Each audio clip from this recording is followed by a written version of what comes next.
नमस्कार दोस्तों।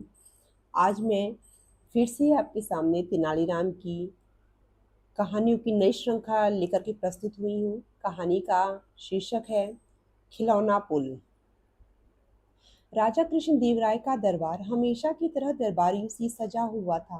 तभी एक गांव से आए हुए कुछ लोगों ने कृष्णदेव राय से प्रार्थना की, महाराज, हमारे गांव के पास एक नदी बहती है जिसका पाट बहुत चौड़ा न होने की वजह से कभी भी आने जाने में दिक्कत आती है।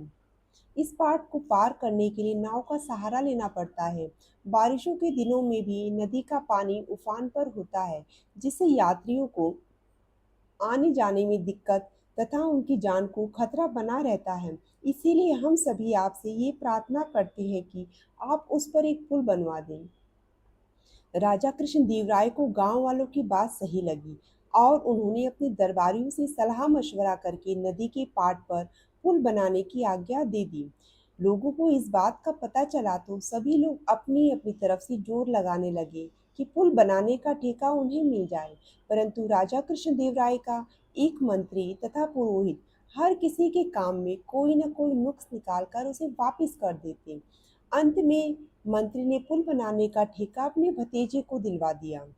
राजा कृष्णदेव राय अपने दरबारियों से पुल बनाने के कार्य के बारे में पूछते रहे। अंत में वो दिन भी आ गया जब मंत्री के भतीजे ने दरबार में राजा कृष्णदेव राय को आकर कहा कि महाराज, पुल बन गया है। यह सुनकर राजा कृष्णदेव राय काफी खुश हुए और उन्होंने मंत्री के भतीजे को काफी इनाम दिए। ये देखकर सभी दरबारी राजा की जय जयकार करने लगे। अंत में जब राजा कृष्णदेव राय खुश होकर मंत्री के भतीजे को अपने गले का हार देना चाह रहे थे, तो उनकी नज़र तेनालीराम की ओर पड़ी, जो अपने कुर्ते की जेब में से कोई चीज कभी बाहर निकालते तो कभी अंदर रखते। यह देखकर राजा ने तेनालीराम से कहा, तेनालीराम, हमसे क्या छिपा रहे हो? जरा हमें भी तो बताओ, भाई तुम्हारी जेब में क्या है? यह सुनकर तेनालीराम ने अपनी जेब में से वो चीज निकाल कर दिखलाई और बोले, यह लीजिए महाराज, नदी के पाट पर बिल्कुल इसी लकड़ी के खिलौने की तरह ही पुल बनाया गया है। राजा कृष्णदेव राय को ये देखकर गुस्सा आ गया।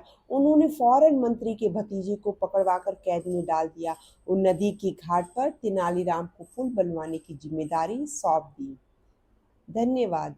ऐसी ही और रोचक कहानियां सुनने के लिए आप मेरे चैनल को लाइक, शेयर और सब्सक्राइब करें। धन्यवाद।